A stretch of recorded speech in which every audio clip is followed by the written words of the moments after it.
Hello అందరికీ నమస్తే. ఈరోజు వచ్చి ది ఫస్ట్ రోజు 22nd ఎపిసోడ్ ఎక్స్ప్లెయిన్ చేయబోతున్నాను. ఎపిసోడ్ స్టార్టింగ్లో వెనిఫాన్ యూనివర్సిటీలో స్లీప్ వాక్ చేస్తూ ఉంటుంది. మంచి మిడ్ నైట్లో సడన్గా లేచి లైట్ ముందు నించొని అలానే చూస్తూ ఉండిపోతుంది. వాళ్ళ ఫ్రెండ్ ఒక అమ్మాయి లేచి చూసి చాలా భయపడుతుంది. వెనిఫాన్ అని అంటూ ఉంటుంది. కానీ వెనిఫాన్ ఏం మాట్లాడకుండా కామ్గా అలానే నించొని ఉంటుంది. ఇంకా వాళ్ళ ఫ్రెండ్ ఇంకొక అమ్మాయిని లేపి, నాకు చాలా భయం అవుతుంది, మనం వాష్రూమ్ వెళ్దాం పదా.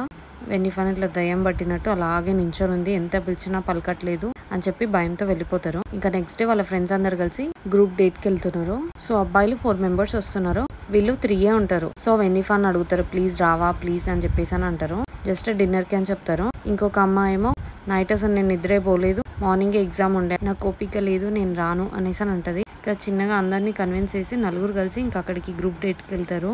అక్కడ ఇంకా వాళ్ళందరు కలిసి కూర్చొని ఉంటారు.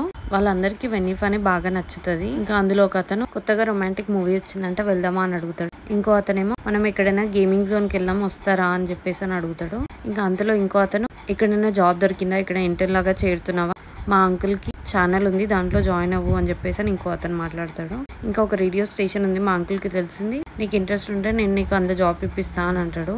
ఇంకా వెనిఫాన్, నాకు ఫ్యామిలీతో వీడియో కాల్ మాట్లాడేది ఉంది, వెళ్తా అని చెప్పి వెళ్తుంది. హాస్టల్కి వెళ్ళిన తర్వాత గేమ్ ఆడుతూ ఉంటుంది. ఇంకా ఆడుతూ లెవెల్ 4 నీది అయిపోయిందా, ఎలా ఆడాలో నీకేమైనా ఐడియా ఉందా అనేసి అని అడుగుతుంది సాంగ్యాన్ని. వెనిఫాన్కి సాంగ్యాన్ అని తెలియదు, జస్ట్ గేమ్లో ఫ్రెండ్ లాగా మాట్లాడుతూ ఉంటుంది. నాకు తెలుసు, నేను కంప్లీట్ చేసిన ఆ లెవెల్ అని సాంగ్యాన్ అంటాడు. థ్యాంక్ గాడ్ అట్లీస్ట్ నువ్వు అన్న ఉన్నావు, లేకుంటే ఆ డిన్నర్లో నేను బలైపోయేదాన్ని ఈ రోజు అయితే అని అంటది. ఇప్పుడు చాలా ప్రశాంతంగా ఉంది, నా లెవెల్ కూడా కంప్లీట్ అయింది, థ్యాంక్ యూ సో మచ్ అని చెప్తుంది. సరే ఇంకా గుడ్ నైట్ అని చెప్పి ఇంకా వెళ్ళిపోతుంది. ఇంకా మనకి ప్రెసెంట్ లైఫ్ చూపిస్తారు. క్యోవో సుహాన్ వాళ్ళ అమ్మమ్మతో మాట్లాడుతూ ఉంటుంది. ట్రిప్లో మీరు చాలా ఎంజాయ్ చేసినట్టున్నారు అండ్ చాలా నాలెడ్జ్ కూడా గెయిన్ చేసి ఉంటారు కదా అని అడుగుతుంది. నాకు ఒక ఛాన్స్ వస్తే ఖచ్చితంగా నేను మీలాగే ఒక ట్రిప్కి వెళ్తా అని చెప్తుంది క్యోవో. ఓకే, నేను నా మ్యాథ్స్ అన్ని నీతో షేర్ చేసుకుంటాలే అని చెప్తుంది. నేను ఒక బుక్ తయారు చేస్తున్నాను, నా ట్రావెల్ మొత్తం అయిపోయిన తర్వాత ఆ బుక్ నీకు ఇచ్చేస్తా, నువ్వు కూడా ట్రావెల్ చేద్దు అని చెప్తుంది. ఇంకా థ్యాంక్ యూ అని చెప్పేసి అని అంటది. ఇంకా సుహాన్ ఏమో, ఒక్కదాని వెళ్ళతో చాలా బోర్ కొడుతుంది, నువ్వు నేను కలిసి వెళ్దామని చెప్పేసి అని అంటాడు.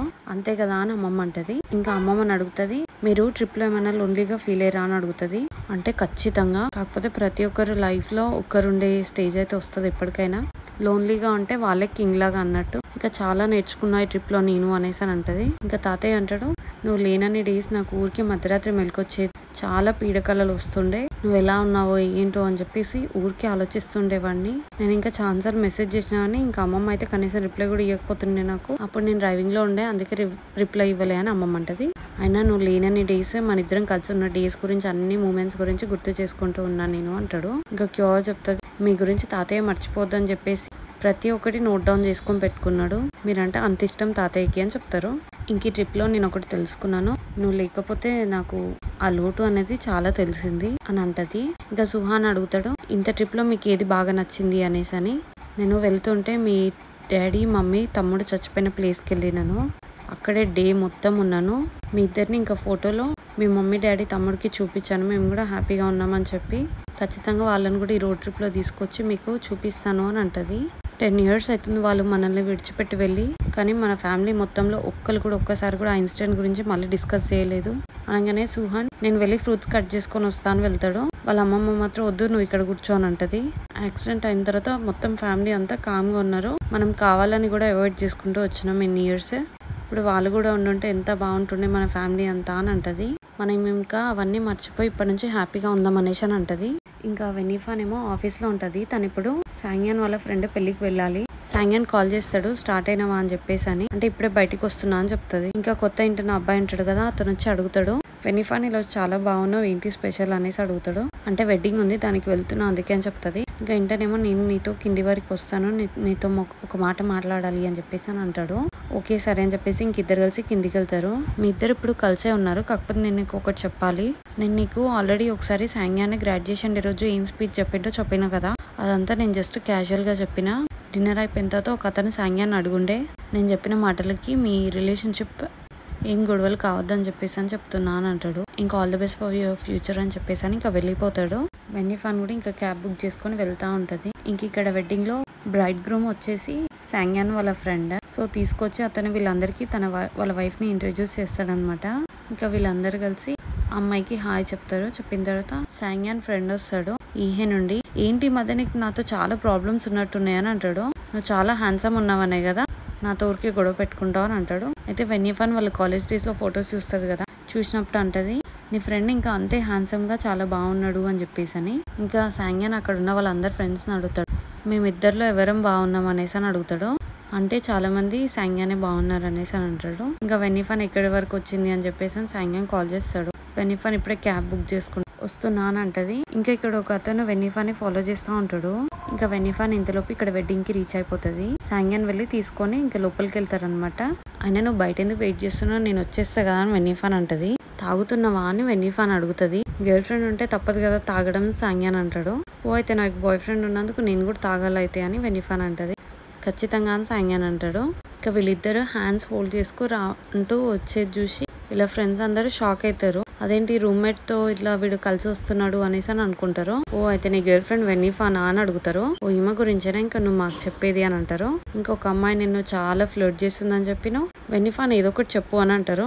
వాడంతా ఆరోగెంట్ గా చెప్తున్నాడు అని అంటే నేను అతన్ని ఫ్లర్ట్ చేయలేదు, అతన్ని నా వాడిని చేసుకున్నా అని అంటది వెన్నీఫాన్. ఇంకా సుహాన్ అడుగుతారు నువ్వు హై స్కూల్లో ఒక అమ్మాయి గురించి చెప్పినావు, అది వెన్నీఫానేనా అని అడుగుతారు. అవును తనే అని చెప్పేసి అని అంటారు. అయినా నాకు ఇందాకనే డౌట్ వచ్చింది, డాన్ జేక్స్ హ్యాండ్సమ్ ఉన్నాడా నేనే హ్యాండ్సమ్ ఉన్నానా అన్నప్పుడే వీళ్ళిద్దరిలో ఎవరు హ్యాండ్సమ్ ఉన్నారని వెన్నీఫాన్ అడుగుతారు. అంటే అఫ్ కోర్స్ సాంగ్యానే అని అంటది. నిజమా అని సాంగ్యాన్ అంటాడు. అందుకే కదా నీ వెనకాల అంత ఘోరంగా పడ్డా అనేసి అని వెన్నీఫాన్ అంటది. వాళ్ళందరూ ఇంకా డైలాగ్ కి షాక్ అయిపోతారు. ఇంకా కంగ్రాచులేట్ చేస్తారు ఇద్దరికి. ఇంకా సాంగ్యాన్ వెళ్ళి వాళ్ళ ఫ్రెండ్స్ తో డ్రింక్ చేస్తా ఉంటాడు. వెన్నీఫాన్ కూడా అక్కడే కూర్చొని డ్రింక్ చేస్తా ఉంటది. వాళ్ళ ఫ్రెండ్స్ ఏమో సాంగ్యాన్ని పోనీయరు, అక్కడే నించొని తాగు తాగు అని చెప్పి ఫోర్స్ చేస్తూ ఉంటారు. ఇంకా వాళ్ళ ఫ్రెండ్స్ అందరు వచ్చి వీడే ఫస్ట్ పెళ్లి చేసుకున్నాడు మన ఫ్రెండ్స్ అందరిలో. ఇంకా అప్పుడు డిస్కస్ చేస్తారు, నీకు ఆ రోజు గుర్తుందా గ్రాడ్యుయేషన్ డే రోజు ఏమైందా అని. ఆ రోజు అతను బాగా తాగిన తర్వాత అతనే తిట్టుకుంటా ఉన్నాడు సాంగ్యాన్, నువ్వు నన్ను ఈ 4 years బ్యాకప్ లాగా వాడుకున్నావా అనేసి అని అన్నాడు. అదే మాట అంటూనే ఉన్నాడు. ఈ మాట వెన్నీఫాన్ వింటది. ఆ రోజు అదే మాట గులుగుతూనే ఉన్నాడు అని అంటాడు. అంతలోపు సుహాన్ వచ్చి టోస్ట్ చేయని చెప్పేసి అని వెన్నీఫాన్ తో టోస్ట్ చేస్తాడు. వెన్నీఫాన్ ఇంకా ఆ మాటలన్నీ విని ఇంకా బాగా తాగిస్తుంది. ఇంకా అలా తాగుతూ సాంగ్యాన్ని చూస్తూనే ఉంటది. ఇంక ఇద్దరు కలిసి బయటికి వస్తారు. వెన్నీఫాన్ కి బాగా ఎక్కుతుంది. ఎందుకు ఇంత తాగినావు అనేసి అని సాంగ్యాన్ అంటే సుహానే తాగిపించింది నాకు అనేసి అని అంటది. సంగతి చెప్తాగు అని సాంగ్యాన్ అంటాడు. నువ్వు స్ట్రైట్ గా నించో, నేను వెళ్ళి క్యాబ్ ని తీసుకొస్తాను అంటాడు. ఇలా నించో అని అనగానే వెన్నీఫాన్ ఏమో లేదు నేను కూర్చుండిపోతా అని అంటది. ఇంకా 2 minutes క్యాబ్ వస్తుంది ఆగు బుక్ చేసిన అనేసి అంటాడు. నేను నించోలేకపోతున్నా అని అంటా ఉంటది వెన్నీఫాన్. ఇంకా వెన్నీఫాన్ సాంగ్యాన్ అడుగుతుంది, నేను ఇన్ని ఇయర్స్ లేను కదా, నువ్వు నన్ను చాలా మిస్ అయి ఉంటావు కదా, నీతో ఎవరైనా ఏమన్నా అన్నారా అని సాంగ్యాన్ అంటాడు.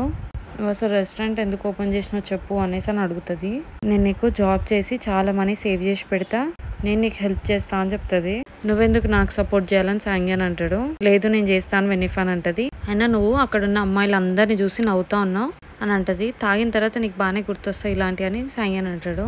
ఎప్పుడు నవ్వినా ఇక్కడ నవ్వినా అని అంటాడు. నేను ఓవర్ టైంకి వచ్చినప్పుడు నువ్వు అక్కడికి వచ్చిన 4 members అమ్మాయిలు ఉంటే వాళ్ళందరినీ చూసి నవ్వినావు అంటది. ఈ చాట్లో చూడ నీ ఏ ఒక్క అమ్మాయినైనా యాడ్ చేసుకున్నానేమో, నేను ఎవరిని యాడ్ చేయలేదు అనేసి అంటాడు. ఇంకా నీ బ్రేస్లెట్ చూసి ఈ రోజు నీ ఫ్రెండ్స్ అందరు నవ్విరా అని అడుగుతుంది. లేదు వాళ్ళు ఎందుకు నవ్వుతారా అని అంటాడు. సరే అయితే బాగుందా నా చేతికి అనేసి అని చూపిస్తుంది. చాలా బాగుందని సాంగ్యాన్ అంటాడు. ఇంకా సుహాన్ క్యో ఇద్దరు కలిసి స్కూటీ పైన వెళ్తా ఉంటారు. సుహాన్ అడుగుతాడు నన్ను ఎందుకు తీసుకెళ్తున్నావు నువ్వు అని. నువ్వే కదా ఆర్డర్ చేసింది, నన్ను వచ్చి పికప్ చేసుకోమని చెప్పి అందుకే వచ్చినాను క్యో అంటది. అవునా అని సుహాన్ అంటాడు. ఎందుకంటే నాకు నేను చూడబుద్ధి అయింది అందుకే అనేసి అని అంటాడు. ఇంకా నీకు తెలుసా సాంగ్యాన్ గర్ల్ ఫ్రెండ్ వెన్నీఫాన్ అని చెప్పేసి అని అంటాడు. నాకు తెలుసు అని క్యో అంటది. నాకు కూడా వాళ్ళలాగా నా గర్ల్ ఫ్రెండ్ అని చెప్పి అనౌన్స్ చేయాలని ఉంది, త్వరగా చేసేద్దామని చెప్తాడు. క్యో సరే చేద్దాంలే అని అంటది. ఇంకా వెన్నీఫాన్ సాంగ్యాన్ అపార్ట్మెంట్ దగ్గరికి రీచ్ అయిపోతారు. వెన్నీఫాన్ ఏమో నాకంతా వామిట్ వచ్చినట్టు అవుతుంది అంటది. మళ్ళీ వెంటనే లేదు నేను చాలా నార్మల్గా ఉన్నా పదా అని అంటది. నువ్వు అడగగలుగుతా అంటే లేదు అని అంటది. ఇంకా సాంగ్యాన్ వెన్నీఫాన్ ఇట్లా భుజాల పైన ఎక్కించుకొని తీసుకొని వెళ్తా ఉంటాడు. నీకు తెలుసా న్యూస్ రిపోర్టర్స్ ఎంత కష్టపడి జాబ్ చేస్తారో, నాకు అసలు అందులో జాబ్ వస్తుందని అనుకోలే, బట్ అనుకోకుండా వచ్చింది. చాలా మంత్స్ తర్వాత తెలిసింది. నేనంట అక్కడున్న బాస్ తో రిలేషన్షిప్ లో ఉన్నందుకే నాకు ఈ జాబ్ వచ్చింది అని చెప్పేసి అని అన్నారు. కానీ నేను అవేం పట్టించుకోలేదు, ఎందుకంటే నేను నా కష్టంతో వెళ్ళిన అక్కడికి. బట్ అక్కడ ఉన్న వాళ్ళు ఏమనుకున్నా కూడా నేను పట్టించుకోలేదు. కానీ తర్వాత తెలిసింది అక్కడ నిజంగా డైరెక్టర్ నన్ను లైక్ చేసిందని చెప్పి. నేను ఇంకా నా లుక్స్ తో చాలా సంపాదించచ్చు అనేసి అన్నాడు నన్ను. మళ్ళీ ఎందుకు అంత ఇట్లా ప్రౌడ్ గా బిహేవ్ చేసాం అనేసి నన్ను అనేటోడు. అనగానే సాంగ్యానేమో మళ్ళీ ఇంకోసారి మనం అక్కడికి వెళ్ళొద్దు అనేసి అని అంటాడు. నాకైనా మాట్లాడడం కూడా ఇష్టం లేదని వెన్నీఫాన్ అంటది. వాళ్ళు మనుషులే కాదు, వాళ్ళ గురించి మనం ఇంకోసారి డిస్కస్ చేయొద్దు అని చెప్పేసి అని అంటది. ఇంకా నేనేమైనా బరువున్నానా అని సాంగ్యాన్ అడుగుతుంది. లేదు చాలా లైట్ వెయిట్ ఉన్నావు అనేసి అని అంటాడు. ఇంకా వెన్నీఫన్ ఏమో నాకు కొన్ని డేస్ బ్యాక్ డ్రీమ్ వచ్చింది, నువ్వు నీ వైఫ్తో హనీమూన్కి ఈహేకి వచ్చినావు అని చెప్పేసి. అదేం డ్రీమ్ అనేసి అని సాంగ్యాన్ అంటాడు. ఇందులో నాకు వామిట్ వస్తుందని చెప్పి వెన్నీఫన్ ఇంకా అక్కడే కింద పడుకుండిపోతుంది. నువ్వు ఇంకా బాగా తినాలి, నీ బోన్స్ అన్ని నాకైతే కుచ్చుకుంటున్నాయి అని అంటాడు. ఇంకా సాంగ్యాన్ని వెన్నీఫన్ని తీసుకొని వెళ్ళి చిన్నగా ఇంట్లో పడుకోబెడతాడు. ఇంకా వెన్నీఫన్ లేచి ఒకటి హ్యాంగ్ ఓవర్ డ్రింక్ తాగు అని అంటే, లేదు నేను తాగను, నన్ను టచ్ చేయకు, అంటే టచ్ చేస్తే నేను నీకు శాపం పెడతా అని అంటది. నేను టచ్ చేస్తా, ఏం పెడతావు పెట్టు అని సాంగ్యాన్ అంటాడు. నువ్వు పెద్ద పిచ్చోడివి అని అంటది. సాంగ్యాన్ ఏమో చాలా కష్టం మీద మాట్లాడుతున్నావు, పద ఫ్రెష్ అప్ అయ్యి హ్యాంగ్ ఓవర్ డ్రింక్ తాగుదాం అనేసి అని అంటాడు. ఈరోజు తెలుసా అసలు నేను ఎంత తాగినా, చాలా తాగినా, బట్ తాగిన మొత్తం దిగిపోయింది ఇప్పుడు అని అంటాడు. ఇంకా వెన్నీఫన్ని లోపల తీసుకెళ్లి బలవంతంగా ఫ్రెష్ అప్ చేపిస్తుంటే వెన్నీఫన్ సాంగ్యాన్ని, నేనే నీకు బాగా చేపిస్తా ఈరోజు, నీకు చేయరాదు అనేసి అని అంటది. అంటే నాకేం అవసరం లేదు, నువ్వు సరిగ్గా చేసుకో అని చెప్పేసి అని అంటాడు. అనగానే లేదు నేను నీతో ఇలానే పడుకుంటా, ఇక్కడే పడుకుంటా అని చెప్పేసి అని అంటా ఉంటది. అంటే సాంగ్యాన్ నేను ఇలా పడుకుంటా, నువ్వు ఇలా పడుకుంటే అనేసి అని అంటాడు. దాంట్లో ఏముంది అనేసి అని అంటది వెన్నీఫన్. ఏమో నువ్వే ఆలోచించు అనుకుంటే చిన్న లోపల తీసుకెళ్లి డ్రెస్ చేంజ్ చేపిస్తాడు. ఇంకా తనే వెళ్ళి ఫ్రెష్ అప్ అయ్యి వస్తుంది. చెప్తుంది, డాగ్స్ గో వుఫ్ వుఫ్ వుఫ్, షీప్స్ గో బాబా బాబా, చికెన్స్ ఏం చేస్తే గెస్ అని చెప్పేసి అని పడుకుంటుంది. అంటే నువ్వు చాలా స్మార్ట్, పడుకో ఇంకా అని సాంగ్యాన్ అంటాడు. ఇంకా నిద్రలో సాంగ్యాన్ నాదే తప్పు, నేను నిన్న అప్పుడు విడిచిపెట్టకుండా ఉండాల్సింది అని అంటా ఉంటది. ఇంకా సాంగ్యాన్ అది విని అక్కడే కుషన్లో ఇట్లా పడుకొని ఉంటాడు. మళ్ళీ పిలుస్తుందేమో అని చెప్పేసి ఇంకా నైట్ అంతా అక్కడే పడుకుంటాడు. మళ్ళీ మెలకొచ్చి చూసేవారికి వెన్నీఫన్ చెయ్యి సాంగ్యాన్ పైన వేసి ఉంటది. చిన్నగా తిరిగి చూసేవారికి వెన్నీఫన్ అక్కడే పక్కకు పడుకొని ఉంటది. ఎప్పుడు పడుకుందా అని ఆలోచించి ఇట్లా చిన్నగా చూసేవారికి వెన్నీఫన్ లేస్తుంది. ఇది కూడా కైండ్ ఆఫ్ స్లీప్ వాకే, నేను ఏం చేసినో నాకు తెలియలేదు, సారీ అని చెప్పేసి అని అంటది. ఇంకా ఈ డ్రెస్ ఏంటి అని అడుగుతుంది. నువ్వే ఫ్రెష్ అప్ అయిన వాళ్ళే, నేనేం రాలే అనేసి అని అంటాడు. ఇంకా డాగ్స్ కో వుఫ్ వుఫ్ వుఫ్, షీప్స్ కో బాబాబా, చికెన్స్ ఏం చేస్తే గెస్సే అని చెప్పినావు, నువ్వు నిజంగా చాలా స్మార్ట్ అని అంటే, నేనే చెప్పినా అని వెన్నీఫన్ అంటది. నువ్వే చెప్పినావు అనేసి అని అంటాడు. ఇంకా నవ్వుతుంది. ఇంతతో 22nd ఎపిసోడ్ అయిపోయింది. నా ఎక్స్ప్రెషన్ ఇంకా మీకు నచ్చినట్టయితే లైక్ చేసి సబ్స్క్రైబ్ చేయండి. Thank you so much for watching.